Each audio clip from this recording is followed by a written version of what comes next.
and I took the liberty to swap. Dawn wanted to focus also on cultural humility training across SWOG. And another topic that we had for today's discussion was setting up the priorities across the different DEI committees. And I took the liberty of flipping this and focusing first on setting up what are our priorities, goals, what is the intention of each of the different committees, because if you can see here on the document that was shared by Don before, we have these different groups that to many of us, in our opinion, is a little bit overlapping. So I don't know, Don, if you can give us a little bit of how you differentiate and determine the responsibilities of each of these different groups and individuals, so we can start thinking on setting goals, metrics, and action plans for the upcoming month. Yeah, happy to. So instead of just since there are multiple people here, just if you speak, just introduce yourself. I think that would be great. As most, if not everybody knows, PAC, recruitment and retention, are established committees well before DEI came into existence, and their missions was established before our mission came out. And so I would look to Allison and the new chairs of PAC to explain their vision going forward. At this point, there is an update. Manmeet is aware. We're going to have more conversations about this, but this council, I did want to make sure. I did want to make sure that everyone is aware in this room. The DEI committee, it was going to be disbanded. And the reasons for that are multiple. I think the biggest reason that I'm going to disband it is that as originally envisioned before the chair's position was filled, was not how it was operating.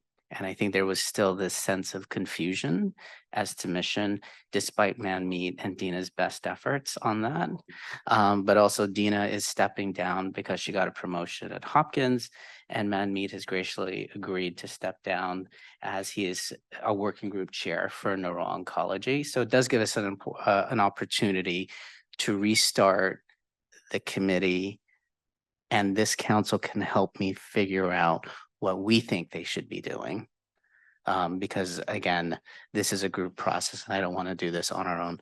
For our champions in the room as well, I mentioned it today. There will be a second cohort coming in as DEI champions.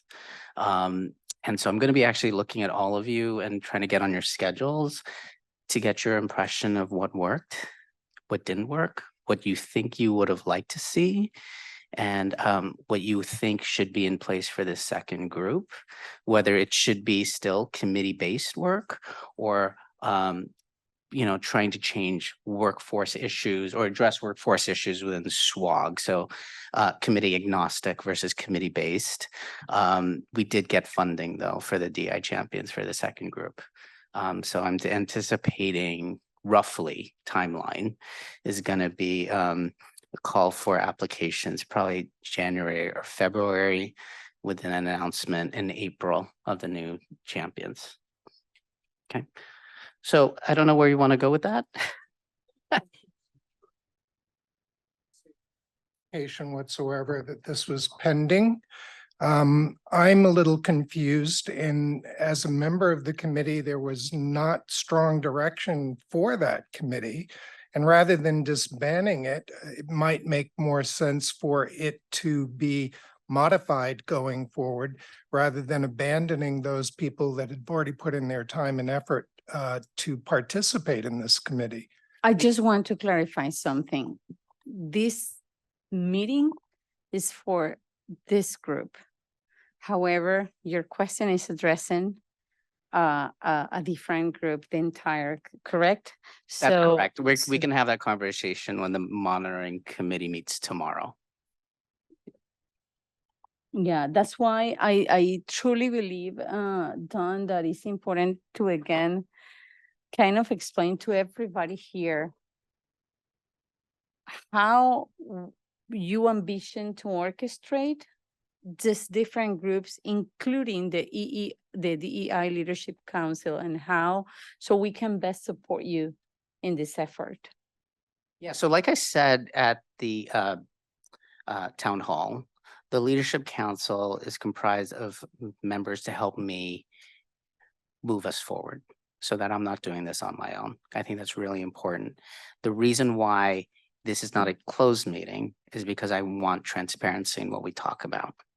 Okay, but this is really the room where if I have a question or if I am seeking advice, this is the group that formally can offer me that advice so that I can go to leadership, Chuck, Don, Lucky, and Joe, and say, I think this is where we need to go next.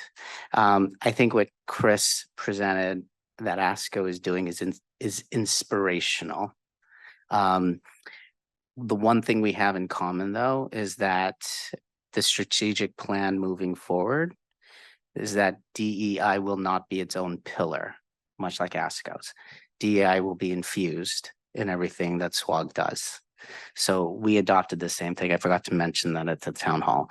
So recruitment and retention committee, I am trying very hard to empower to do exactly what they were meant to do, which is help protocols plan who they want to put on their trials, monitor how effective they're doing in enrollment, and then problem solve.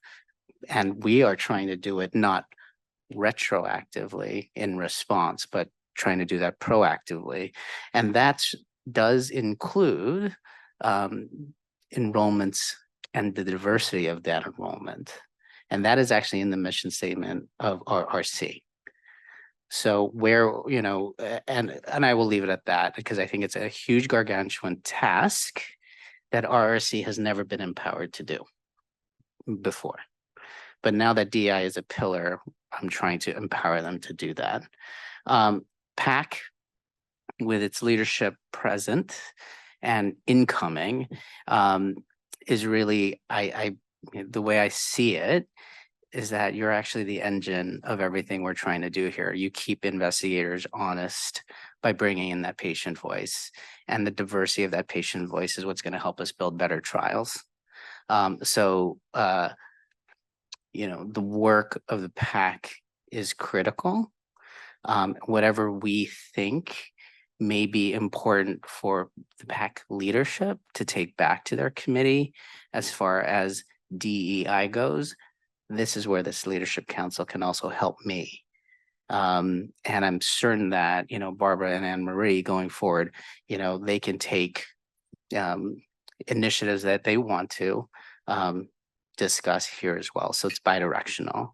The special advisor, who is Patricia Robinson, comes to the, she came to this with vast experience, just like Jessica did, in DEI already.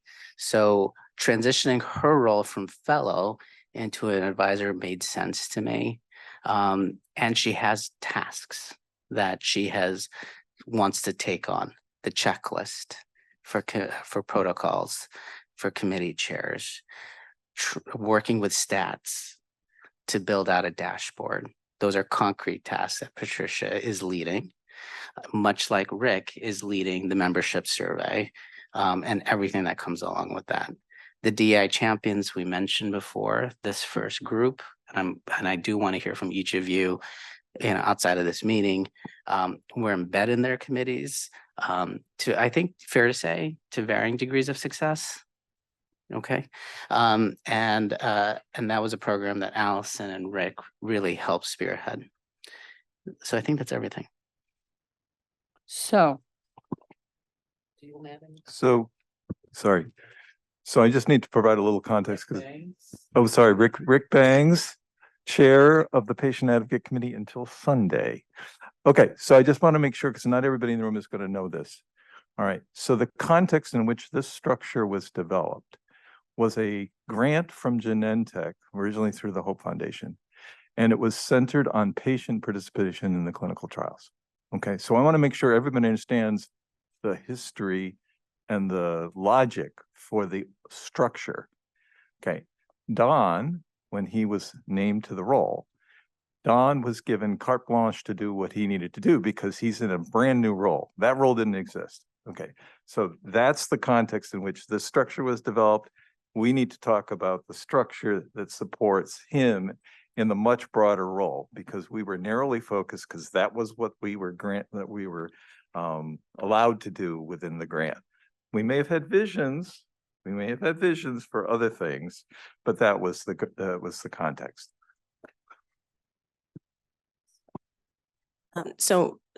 But Rick, I think when we started, it was more geared towards leadership and membership, right? Allison Caban Holt.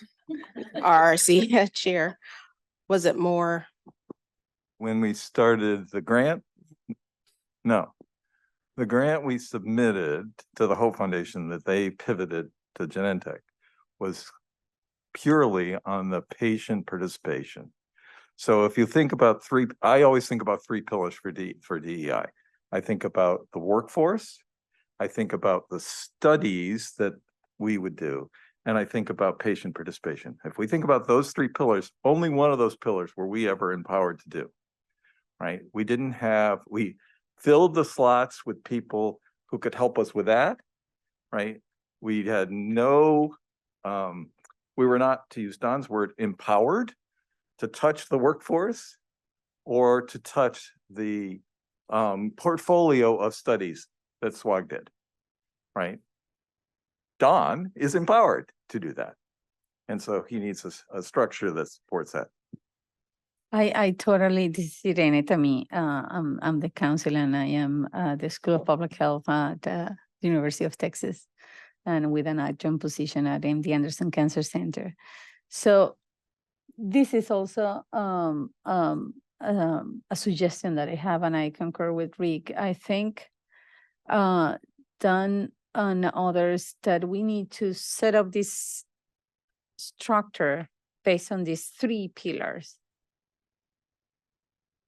the patients, the study itself with all the data collection instruments, recruitment strategies, and so on. And then we have the clinicians and scientists behind supporting and leading those efforts.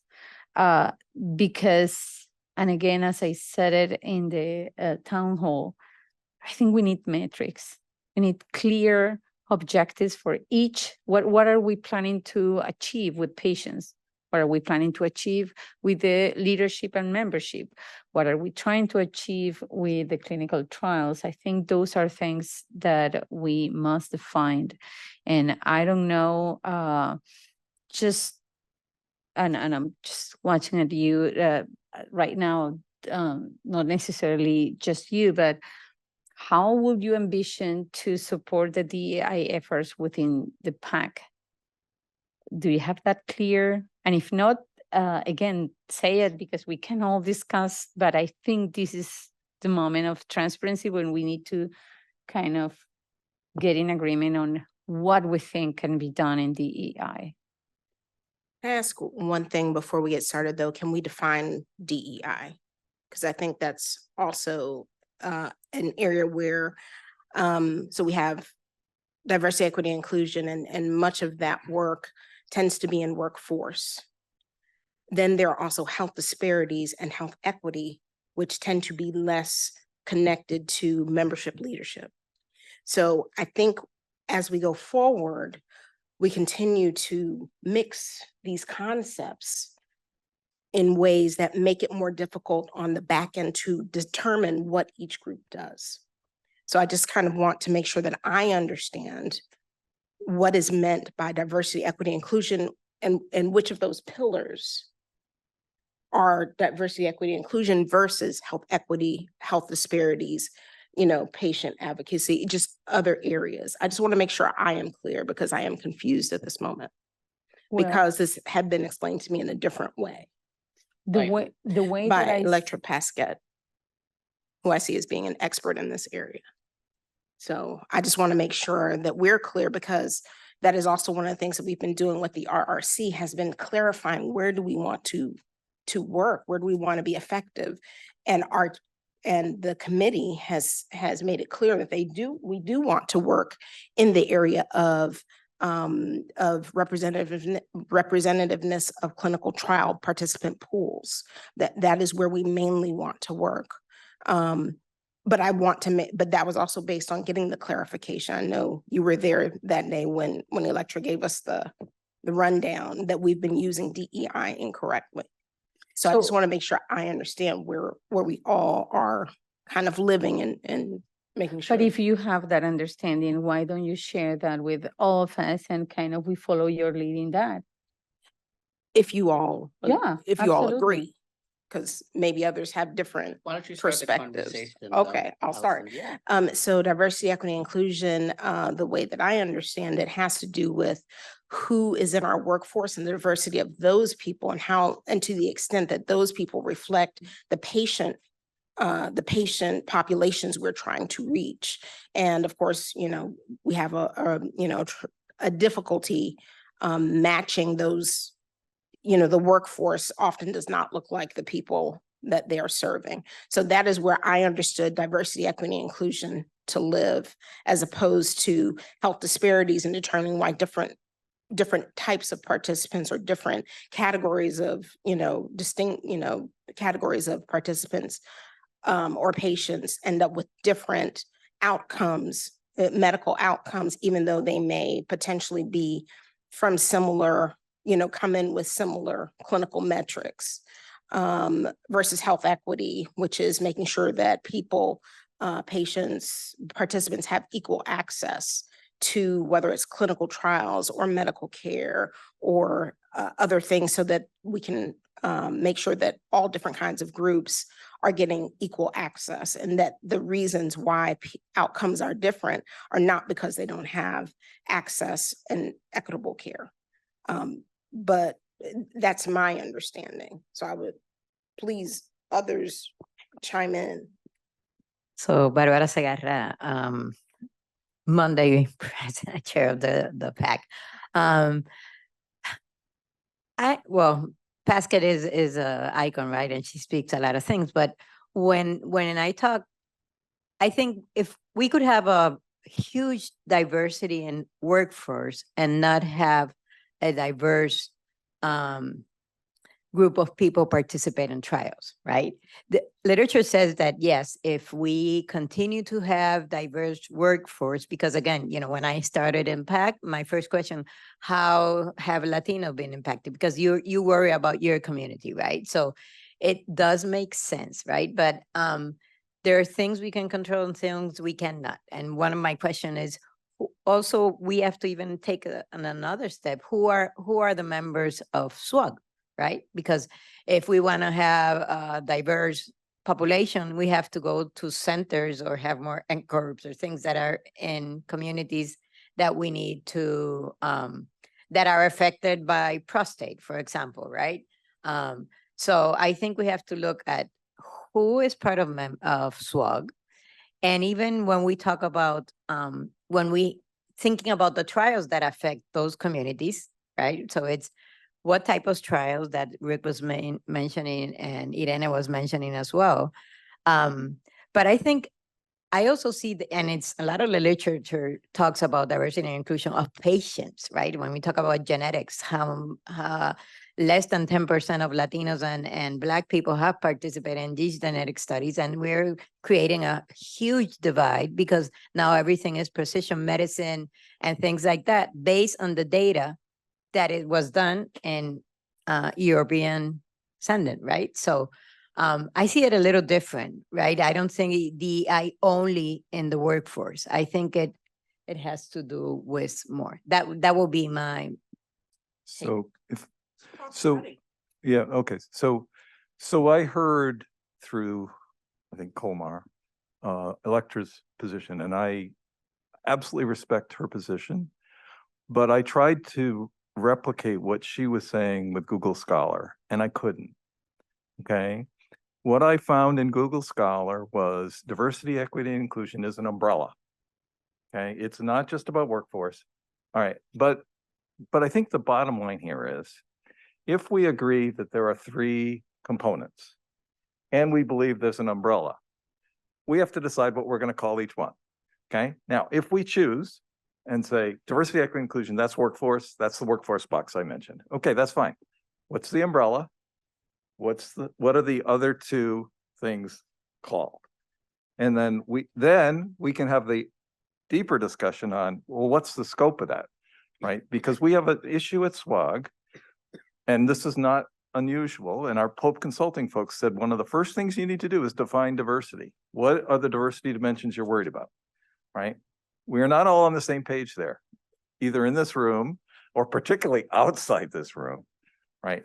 So we need to name the boxes, and then we need to figure out what the definition is of the scope, which is the diversity dimensions. And then what are we doing to get from here to the end state, which is embedding DEI in the organization? Those steps need to be crystal clear. So, go ahead. I just see DEI is inclusive to all of those because the workforce drives how studies are designed to include, to be inclusive. And so they're not designed to exclude populations because people are unaware of those elements. And then further, it trickles down into how we make sure that we represent patients. So I see it as a huge umbrella. I think that Electra was coming from how it was impacted at the NCI designated cancer centers through their grant, which was focused on workforce. But just like you said, Rick, generically, DEI is a huge umbrella, and we just need to decide what our focus is, what our deliverables are, most importantly, and what is our deliverables going to be, in that we no longer design trials that are designed with a white model, that we design trials that will ensure that we have representative because they address core health issues or disparities. And then we monitor so that we are accountable for the deliverables. And we just need to design it. We need to decide what it is. And I think you'll find every organization is going to model it based on their organization, their deliverables, and the work. That's my thoughts only. Thank you. Yeah, so in lieu of the time, do we all agree that we have 3 pillars, as Rick mentioned? The efforts that this group will do in terms of patients, then on the clinical trials, and then on the workforce. Now, if I may suggest, thinking on these different participants who can or already is doing some work, let's start saying on patients, on study participants. And then we can set up, okay, this is my baseline. I don't know if recruitment and retention. Okay, in terms of recruitment and retention, as 2023, we are only collecting data on race and ethnicity. Can we have a goal to start collecting also information on SWOG, just to account for the representativeness? This is just a suggestion. It doesn't need to be, it's an example. It's actually not a suggestion. So that is a priority of the NIH. I can tell you that much. Okay. And that there is a movement to harmonize demographic data collection across cooperative groups. It's moving at a snail's pace. There is a protocol that solely is collecting demographics. It's a DCP 001 that does include SWOG data. And it's been around, it's been going for like 4 or 5 years now. I'm not sure what the endpoint is because it's not, you're not tagged to a trial. You may have enrolled in a clinical trial. This is a separate consent to get your demographics. So these are not even tied to any therapeutic intervention. But the NIH is interested in it. They're gonna roll it out. I don't know when. We have a seat at the table via Don Hirschman as leadership. Yeah, we're talking. So it's not an impossible ask, but we're waiting for harmonization to occur. So be clear. So to be Oh, I'm clear, sorry. the SOGI, this is Komar Figueroa mostly, SWOG, GI, veterans and other committees. I want to clarify our focus, whether the SOGI part is going to be more towards workforce gathering data versus patient gathering data, because those things are very difficult. And knowing that SWOG prides themselves on being data-driven, I'm trying to understand how we are envisioning data being a major part of what we do in terms of EDI and health disparities, because we're not on the same page as to whether it's DEI health disparities. We have an NCI person in the room that's retired, yes, but he's in the room. How does NCI view this issue of DEI versus health disparities? Because then that helps guide us as to how we move forward, because some of the other cooperative groups, they have a DEI task force and a health disparities group. So Alliance does it, NRG does it. I don't know about ECOG or the other ones, but at least out of 2 of the groups that I know that are already separating what DEI and health disparities are. So understanding that work, because the work that we're doing within GI on esophageal cancer and looking at how the veterans are affected by the disease burden for this certain esophageal cancer, it affects the Hispanic population, it affects veterans, and that is a health disparity issue. You can't put it in terms of a DEI overarching thing unless you really want to. But I'm a little concerned that when people say diversity, equity, inclusion, especially in this environment that we live in now, that it seems that folks are not understanding what DEI is. And then I've seen officers that are in charge of DEI being knocked down out of high positions within healthcare, within Hollywood, within all these different areas, because I think people don't understand what DEI is. So we have to be clear as to what we want to represent what, and be clear and transparent, not mudslinging, but clear and transparent as to how we're going to do this. Separating in this to patient, workforce, and what is that last one? Trials. Before we even get to the process issues of what are our patients, who are our workforce, what are our trials? Because if we separate it already, we may end up running down the wrong path in understanding how we are supposed to be impacted. And it's not one size fits all. So we need to have those backup discussions as to what is going on in terms of SWOG, our health disparities issues, what our patient population looks like. We see it once every 6 months. What our workforce, which Rick and someone else is doing, and what other things are happening within our DEI work. And it's important to understand that before we start assigning pillars, because we get granted 1 extra year to put in this grant, but it's up to us to think on how we're going to move things forward instead of. It's important that we understand how we're moving things forward. That's all I'm going to say. Yeah, I think, do you want to say something representing the NCI?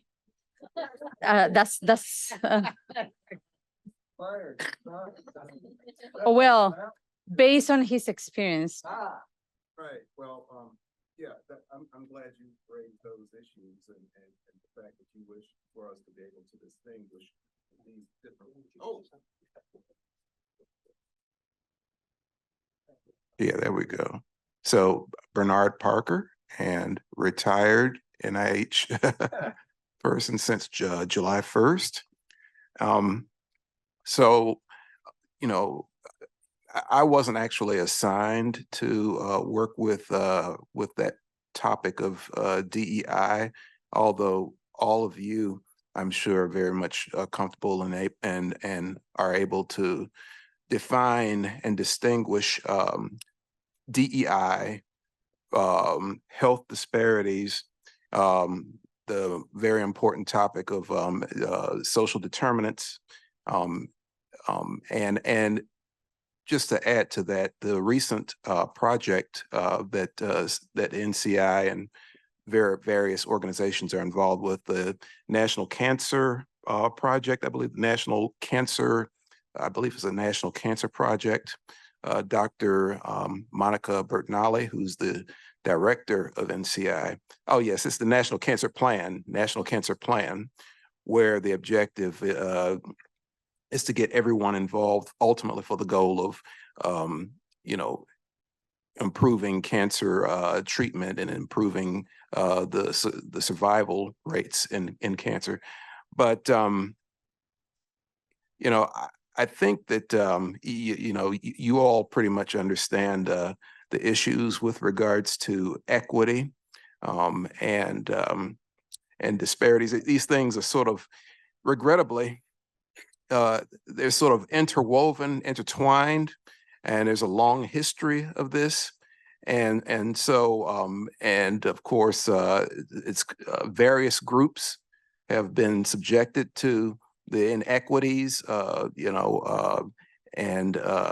this has an impact on overall health within various ethnicities, various groups. And so I have to say that at this time, I'm unable to, to adequately define these issues that you raised, but I think that you all probably already have the answers. So. Christopher Cross, Director of Health Equity Strategy at ASCO. So before I joined ASCO, I was on a bit of a speaking circuit around health equity. And so I'm going to speak to it a little bit. I'm going to straddle the line. So don't judge ASCO by what I'm going to say. But essentially, as you know, like DEI has been around since civil rights movement. So it's actually been very well defined for 50 years. The new thing is actually health equity. And there's a lot of people who've been doing DEI who want to roll into health equity because it's the new thing. But to be clear, one of the things I've used to distinguish the two is a delineation between internal and external. Internal has really spoken to what DEI has been doing the last 50 years, and external is health equity. And even in ASCO, we utilize that language.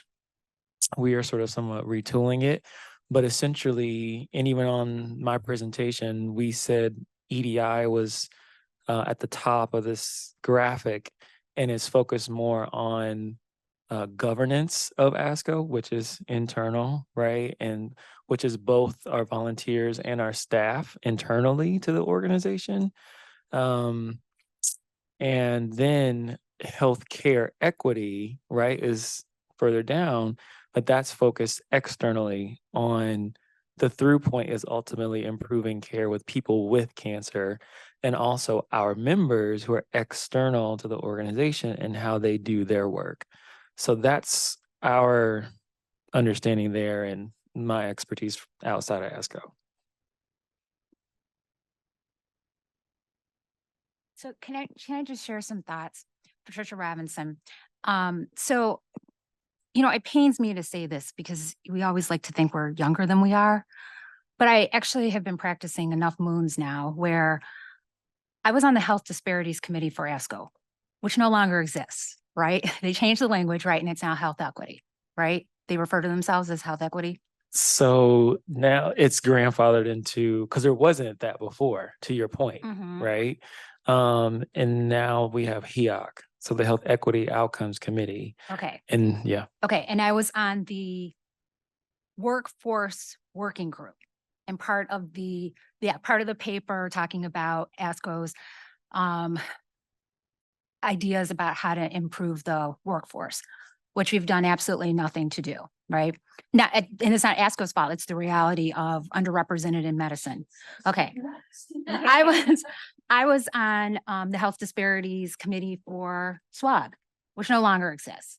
So I don't think we need to get caught up in the definitions because they will change over time. What I think is more important is to figure out what needs to be done and have a strategic plan and figure out what space in which that work is going to get done.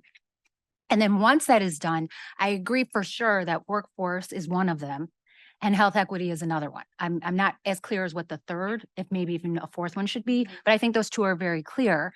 And I think that SWOG is in a very unique position because SWOG as a cooperative group actually does create careers for people. The generation before me, their careers were defined by the cooperative groups, right? They did these clinical trials, they published manuscripts, and they became rainmakers in terms of career development. So cooperative groups really do have that potential. So workforce and pipeline, I actually do feel is a responsibility of the cooperative groups. But because of what they do, the endpoint being clinical trials and treating patients, they also have a very clear role within health equity. Okay, so I think that those two are very clear, and I think that we can't deny that that is a responsibility coming out of this space. The first 2 years that I was the fellow, my buzz term was intentionality. And I really wanted kind of all of the things that came out of this committee and the thought processes to be made with intentionality. Some of you have heard me say, going into my third year, my new term is going to be integration. What I would like is for whatever the workspace is to be, they need to be working integratedly now. And I don't think historically that RRC, PAC, the DEI committee, which was new, and I think Don has other ideas for it. The champions, right? We're not working integratedly. And this work is not going to get done successfully unless we let group A do what they're going to do, group B do what they're going to do, group C what they're going to see, and then collaborate and integrate to cause cross-pollination and then go forward. So that to me is like my wish with this DEI space. So your initial question was the DEI Leadership Council, right? And you wanted to bring clarity as to what the vision is for this. Mm-hmm. I think that we kind of got to this point in the conversation because it may not be clear to everybody yet, right? I think we're still trying to figure out what the needs are, what the gaps are. And then I think maybe, this group, Don, in collaboration, may have a better answer. But I feel like maybe we're not going to leave this room with that answer today because we're really working on level B of foundation. Level A, I think, was really successfully done those first 2 years. And now we're moving into the level B of foundation in terms of what these spaces are going to be and what they're going to look like and what their responsibilities really are so that you can have an elevator speech. It'll be very clear what RRC is doing. It'll be very clear with what DEI committee is doing. It'll be very clear with, as the champions roll off and stay in a DEI space, what they are doing. So I just want to just stop for a moment to show you why I need this council. This has been so informative, but this is why not one person can do this alone. So thank you for having this conversation. I look forward to you cleaning up the minutes and sending them to me. That's a challenge because I think I couldn't agree with you more. I think we are getting diluted in this discussion about DEI versus health equity, health disparities, when we need to really know what are we going to do and what are going to be our objectives. I feel, Dawn, and correct me if I'm wrong, but we cannot spend and just wait for the next meeting to again meet without having, not having clear objectives. Well, I think probably what I would suggest, Chris had a wonderful graphic that you showed at the White House, which listed criteria, and you had 3 pillars of ASCO, and you clicked off exactly which pillar was addressing what aspect. I think that would be a very simple exercise for PAC, for RRC, and for our champions to go through and just say, I think we filled these. And then I think we'll know where we are starting. But you asked that question to Chris at the Leadership Council. What we lack is the data. We don't know who we are. Our stats on enrollments are very basic at best, and they're not exactly in time. Komar mentioned it's every 6 months we get the statistics out. But what is on the table now that we have a group of us who want to work on this is an opportunity to change the structure. So if this Leadership Council and everybody in here feels like, you know what, we actually need health equity to be a standing committee under DEI, or we need RRC to change its name to match its mission, whatever we think, whatever the Leadership Council believes is the next best step to provide clarity, I think that's something that I can take to the next grant cycle. So thanks for letting me listen in, and it's really been tremendous to go. Yeah, James Yu, radiation oncologist, member of the Cancer Outcomes Public Policy and Effectiveness Research Center at Yale. So the one pillar, using Rick's term, that we haven't really touched upon is I feel like we haven't touched upon is the clinical DEI and clinical trials, and perhaps one deliverable we could give as the Leadership Council is to evaluate clinical trial protocols as they come through a lens of, is this trial addressing a health equity, or is the language of the study speaking towards diversity in and we have all these guidelines from JAMA, New England Journal, JNCI about how we speak about diversity, equity, and inclusion. And maybe we could also, as a committee, look at publications like the Publications Committee, but through a DEI lens, because I know RTOG and NRG have these publications committees. So maybe that could be the purview of this Leadership Council. It wouldn't be necessarily a Leadership Council per se, then it would be like a clinical trials conduct evaluation. I'm just trying to think of it in the pillars, because that's the space that really isn't taken up by the RRC or the PAC. So correct me if I'm wrong, is that RRC? So we're in that direction. So when a trial is published, like when the publication comes through, there's a publications committee that assesses it for like authorship and permissions, et cetera. Is that seen through a DI? Because that's when the trial is communicated to the lay public. And if they talk about it in terms of like, we never talk about that. We do not share results with the patient communities. That's a fact. The patient advocates have rarely done sharing. We need to. This is the problem, right? We brought in community advocates to share with specific communities in addition to disease context, right? So if there's a bladder cancer trial, I would share with the bladder cancer community. This is in theory. This is not in practice. I would share with the bladder cancer community. If there was a specific relevance to the African-American community, our African-American community advocate would share. That's the vision. Okay. But the reality is we're not anywhere close to that. We don't even have plain language summaries for our trials that I could share with the only advocacy group we have in bladder cancer, right? There's only one. So it would be easy for me. Here's the plan. We don't have them. I'm thinking even before that, when a study is approved for submission for publication by SWOG, it has to go through a committee first, right? Actually, and maybe can speak towards it. There's a publications committee, right? But do they address DEI? They don't actually review the publication either. The.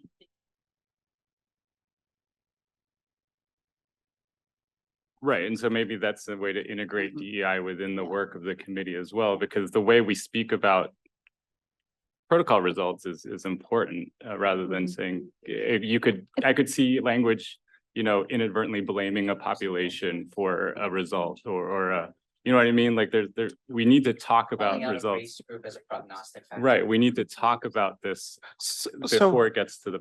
So what we've done in GI is that we've backed it up a little bit. We approach it from the concept development phase, because what we've learned is that a lot of the investigators, they'll go and say, well, yes, the science is beautiful. Oh my God, this is a beautiful, rare cancer that we can study. And yes, it'll make me rich and famous. But when we're really thinking about it, we're like, well, what's your recruitment and retention plan? They say, oh, when we get there. And we'll base it on data that was basically 50 years old. And I said, no, we're going to look at these particular cancers and look at the burden of disease, whether we're using SEER data, we're working with the biostatisticians to come up with the final numbers. I sit down with the investigators, we'll craft a recruitment and retention section so that when it goes up the chain and CTEP finally receives it, they're like, we don't have any problem with your recruitment and retention. And then there was, the angels came out. But, there were small issues with the grants that we have been able to put forward when we have done it at the concept level and moved it into protocol. That way, we are producing protocols that are always mindful of these issues before it becomes a protocol. Because then once you start amending protocols, then it becomes problematic. And then folks, are saying, well, we don't think we can do it now. The other issues that have come up, and we'll be presenting this in our GI meeting, we've created a recruitment and retention form that we've been thinking like, where do we house this? And we've been working on it for a particular 9 months. So it's gone through several different iterations, and it looks at all these different questions that we're asking now concerning recruitment and retention. And we're looking at how to integrate it. Whether GI shouldn't be the only ones that own this. It should be something that could be across all of SWOG. We are not sure where, we're sure where it could be, but we're not sure how to implement our ideas at a greater level. So it's well, and it's wonderful that we have a recruitment and retention committee that's also speaking at our GI meeting tomorrow to further elucidate the things that are occurring within our understanding of GI. So if folks want to come, well, I don't think you can come to our closed meeting, but it's just understanding those aspects of things. And I think we have, this has been a 2-year process of being able to come with a background, just like Patricia, basically 30 years of no, mine has been 30 years. I've been working since I was 23 in this space. So it's been 30 years for me. So, and I'm older than you, but, but it's an interesting thing to understand that in the space, yes, things have changed, but there are things that we have to take a look at in order to make sure that we're developing the plan from the concept to the protocol to beyond, that when it's not getting to publication and people are like, well, looks like your subjects weren't even inclusive. We looked at these issues when they were at the concept phase. And that, I think, is the place where we need to really move things forward. I don't like being in the position of being an elder statesman, but I'm sort of there. So I just wanted to, yeah. I wanted to just remind everybody to remember the context of SWOG, because I think it's really important that we have the ability to affect change in a lot of ways, but we also don't have the ability to affect change in a lot of ways through SWOG. We have to recognize that. We need to bite off what we can chew. And so some of the things that I also think in developing the 3 pillars, if we're going to go with those 3 pillars, we need to get the wording right, because we don't have a workforce. SWOG doesn't have a workforce. We have membership. Everyone who's part of SWOG, they're volunteer members. So there are things you can do in a workforce setting that you can't do in a membership setting. And I don't want to be a downer, but it's true. And so a lot of what we have to do is provide education, provide guidance, provide checklists, provide, those kinds of things that give tools to our membership. And I think also on the pillars, I think the first pillar is the patient voice.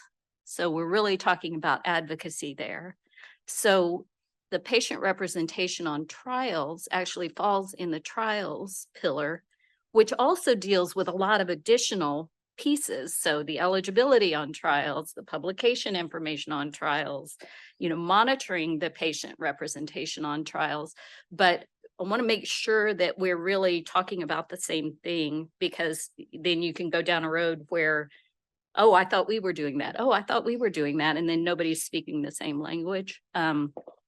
But I do think that we have a real place. And I really appreciated Chris's presentation today, because I think ASCO struggled with a lot of the same things that SWOG will struggle with.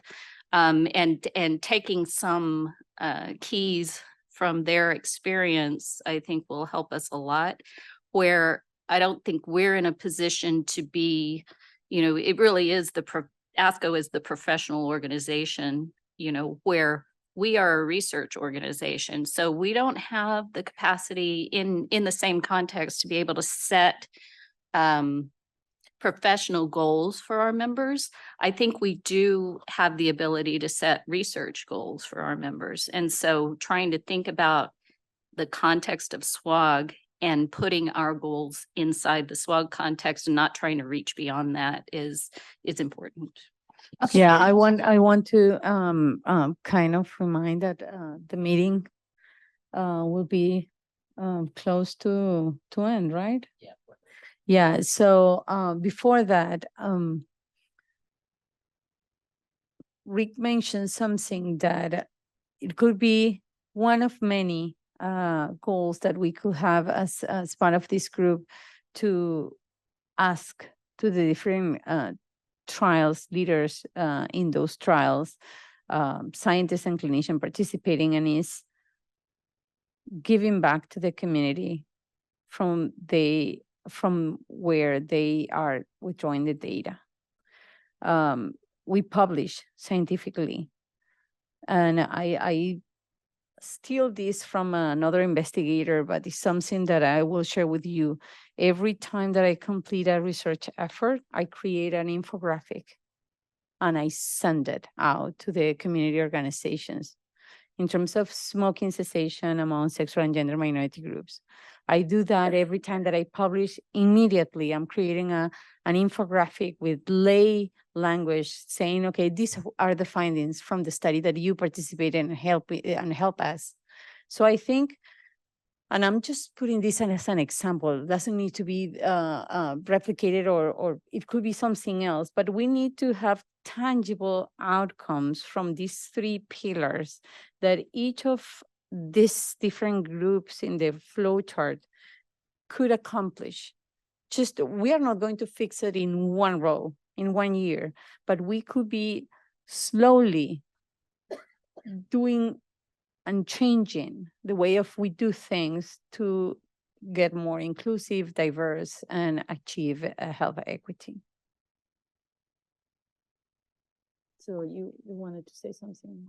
Yeah, I just wanted to say, I think everybody's comments have been very interesting, and I just wanted to go back to the RRC's mission. So one thing is consulting with SWOG principal investigators on protocol-specific recruitment and retention strategies. So I think that was a comment that came from maybe that side of the room. And then Dr. Yu to you, that initiating and contributing to diversity recruitment and retention publications. So both of those do fall under their mission, and maybe that's an error, and maybe we need to rethink that. Maybe that goes beyond the bandwidth of what committee. So I think it's interesting that people brought that up and just recognizing where some of these responsibilities lie. And then Dana, I thought that your comments were interesting also, but I think one of the unintentional consequences or unintentional outcomes of SWOG is that it is a career development organization. It's not in the same sense of ASCO, but it really is. And so figuring out how do we rein in that as, again, kind of this unintentional outcome within this space. It means, do we more formalize it?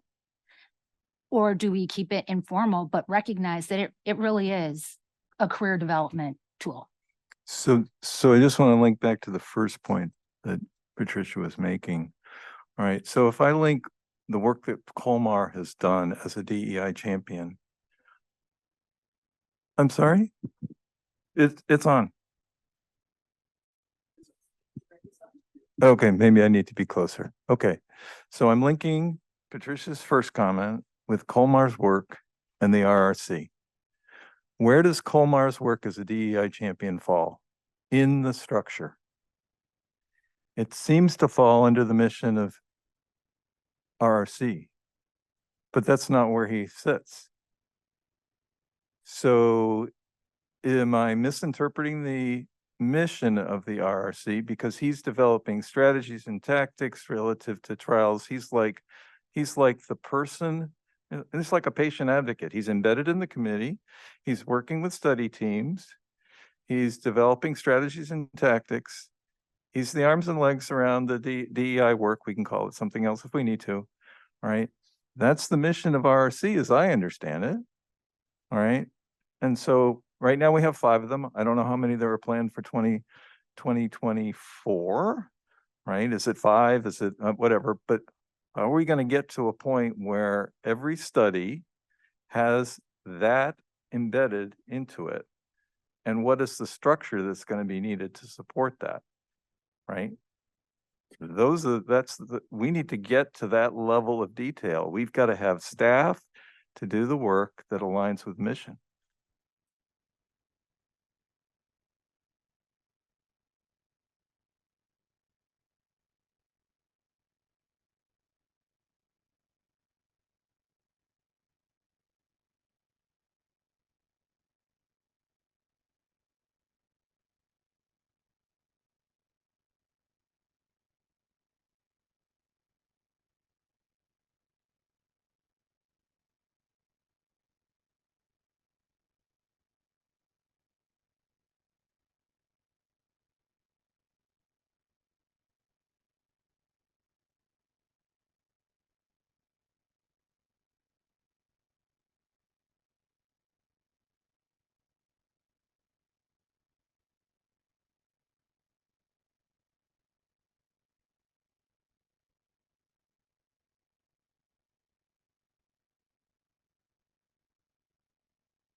I think we need priorities.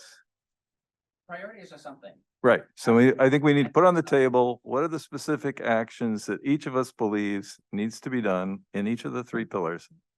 Put in your top 3, because probably 3 is going to be plenty, right? So what do you think the 3, and then we can collectively potentially agree on from this pool, what the things are, and then we got to figure out who's doing it, what's their scope, Are they, do they need budget to support it, staff, whatever? And when are they supposed to get it done? Time is important. I'm a project manager, so we need to set some dates. Can I just ask one question then about the DEI Leadership Council? Is the perception that the responsibility of the council is to tell the committees what to do? Or is the responsibility of the Leadership Council to make recommendations so that people can go back to their committees to decide whether or not this is something they want to implement? I don't think there was no intention at all, the way I envisioned this, that we were going to tell anybody to do anything. So we are not charging committees to re-envision what they're doing. We're not asking committees to re-envision how they write their papers. Having said that, there are structures in place that perhaps RSCPAC being the two most obvious ones. Where do we envision them playing their role in this 3 pillars? If this is what you envisioned, if this is what we think makes more sense, right? And I think keeping in mind always that we are trying to do something at the top level, because we can't really enforce things at the site level. There's just so many variables in place. So I think, Patricia, this is the council that can set priorities for DEI moving forward. For example, if you recommend we actually need a health equity committee, we can form one. If I can create the justification for a health equity committee, not that we're calling for that, but if we think there needs to be a place where workforce issues are actually directly addressed, like I said, we have to re-envision what this DEI committee was doing. So there is space in my budget for a committee that will cease to exist as of today. What should that committee look like? We have DEI champions. What should that look like? What kind of training should we offer these folks for career development in DEI? And this is what I'm going to try to go with the Leadership Council to help. What are the topics that should be addressed?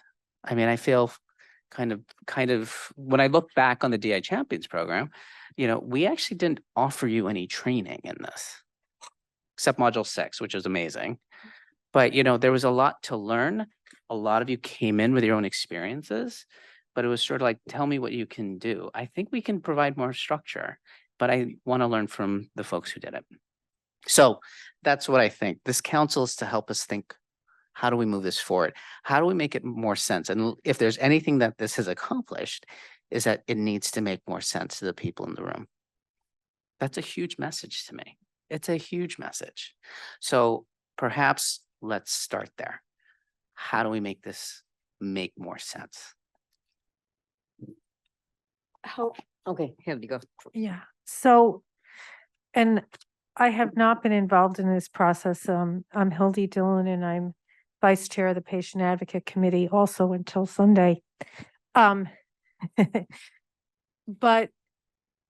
what I'm hearing here is that either it's the Leadership Council or I think it is the Leadership Council that you've put together in this room is almost to take the time for a strategic plan of what you want to do. And what is within, and Dana made a really important point, what is within the scope of this organization, that plan has to fit within the scope and the mission of SWOG. And I think what's happening is we have a lot of people that are experts in their own way in the field of health equity and DEI, but we're kind of swimming without direction.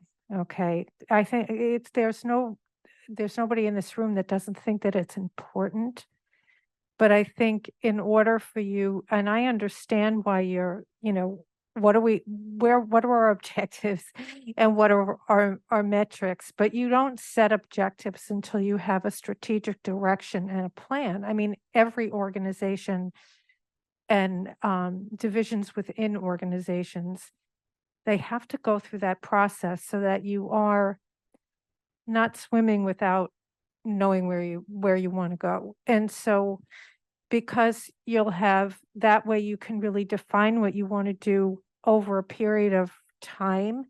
You can get an idea of what you want to ask for in the next 6-year funding cycle, and you'll have more focus, right? So you have on the diagram of what you've created with the different groups that are providing input on this effort, those people can be part of that strategic planning process and we have some experience already, or DEI champs who have been doing this for a period of time now, the advocates who have attempted in their own way recruitment and retention. But actually, you know, in my opinion, the best strategic planning meetings that I've been a part of are facilitated by somebody who's neutral, you know, who doesn't really have that direct emotional and tie-in to the organization and what they want to see. They're good at listening and tying it and bringing it together. So that would be my recommendation, because I think that what I'm hearing is that there's a lot of good ideas, but no definite plan, right? So that's just my objective, you know, having not been in this room before, and I totally respect all the work that's been done up until now. But I feel your pain in trying to come up with what are we doing? How are we going to measure against it? But until you have an actual plan that fits within the scope of the organization over a period of time, then you can get there, you know. So I would invest in that, you know, because I just think that would get you beyond this point. And I don't know if ASCO did that before you got to where you are today, but I'm sure you started swimming in 1,000 different directions as well. So how did you come to that agreement? Yeah, I actually answered your question when you asked me during the town hall. Because of the new infusion with EDI and global impact, we, as part of our strategic plan, so our senior leadership decided that at their board retreat, and then it's now been handed to senior staff. And so Dr. Hudis is like, okay, great. We have the new strategic plan. Now we need to decide which staff need to be a part of which group. So I and Sybil, we were a part of the access group. There's a lot of other folks. There's some folks from policy and advocacy on there, Conquer Cancer, other groups. And it's a different mix of other senior staff on the knowledge and profession groups. And we have been in similar sessions like this with our particular groups, building out what will 2024 look like, what will the next 5 years look like, that helps us achieve the goals that was decided by that board leadership on the strategic plan. So that's where we are, which is why I didn't tell you we have these metrics for this thing, because we're working on that right now. And I think as a council, that's what we have to do, like have an overview of what is it that is happening, and to Allison's statement later that a while ago, that people are doing some things in SWOG that we don't know. I think we have to assess who's doing it, and it's already being done. Maybe it could be replicated, but we don't know. So I think, you know, when we want to start something, it's always better to have an overview of where we are, and then and I think the council will look at that from everything we have. What could be 1, 2, 3 for now, or 1, 2, or 1, right? Because there's going to be a lot of things. So that's what I think that will be an accomplishment, that we did an assessment, that from 100 things that we found, this was our 3 priorities, and RC is going to work on that, the PAC is going to do this, and whatever. That's, I think we could do. Remember, I think DEI became what it is because there was a consulting report. that That, formed the that's basis my of this. question. Yeah. So should we not start by maybe all getting eyes back on that to Yes. refresh our memories Yeah. and see what exactly is in there that's glaring, Yeah. and can we hone in on as a starting point just to get the ball to start rolling? Because I see two paths here. It's about the membership and the composition of the membership, and it's about the trials that are being stood up, not who's accruing, because we're not accruing to them. That's being offloaded to sites that, as SWOG, we don't really have control over what's happening at every individual site. So the question for me as the patient advocate would be, when the protocol is being put in front of me, is this serving an unmet need in an underrepresented population? And you know, how, and perhaps it's it becomes a score from 1 to 5. No, this is not an unmet need. We already have 10 drugs in this space, or what, we already have a lot of answers versus not.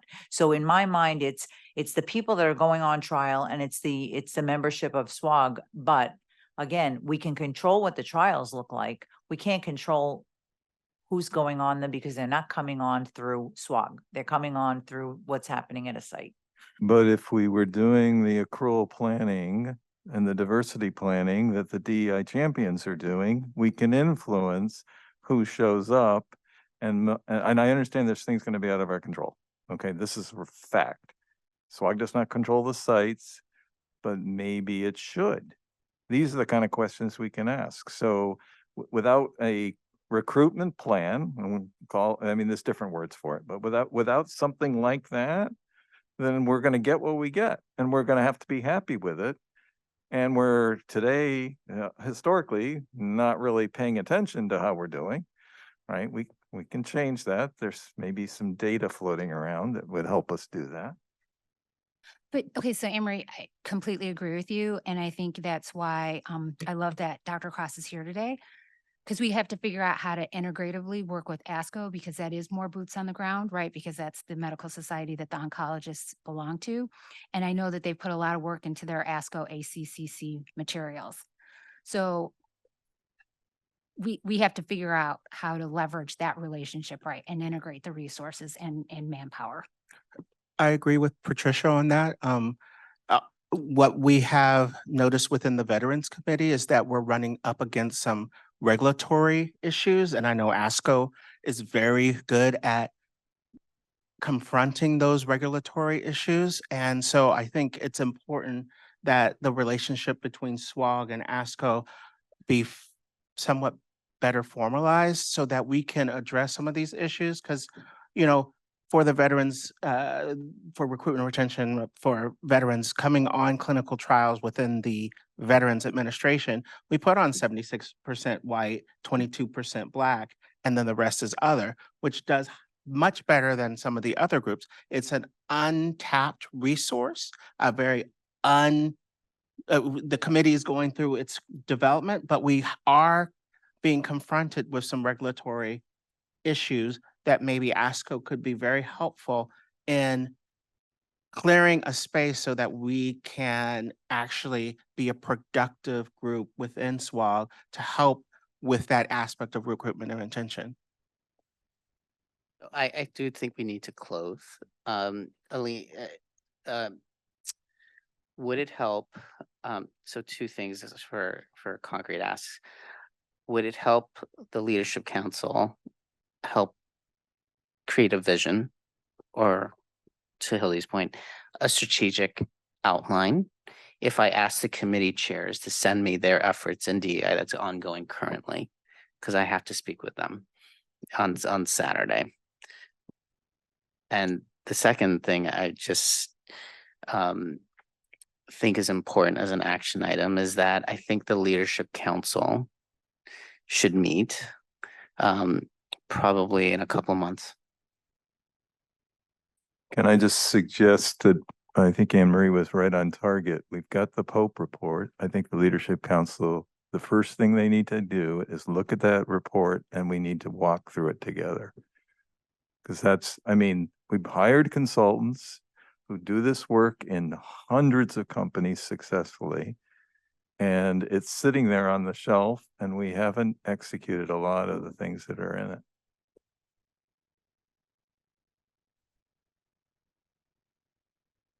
Again, and I feel badly because again, this is really just, you know, big picture. This is where I think we need to go next. This was not meant to be a working group.